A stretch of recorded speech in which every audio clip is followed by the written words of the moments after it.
Kasako Media, tunaangazia maisha, tunaandika kesho.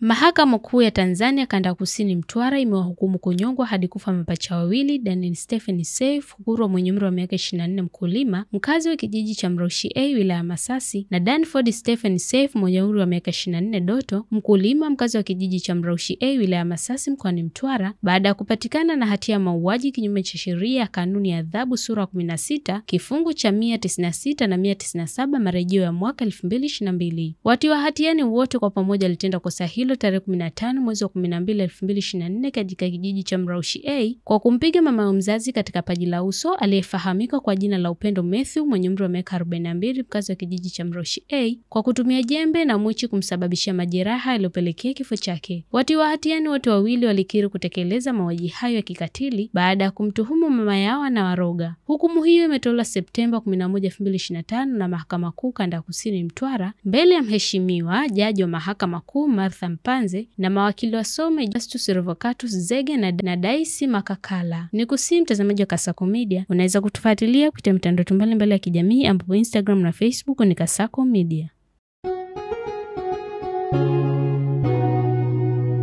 Kasako Media, tunaangazia maisha, tunaandika kesho.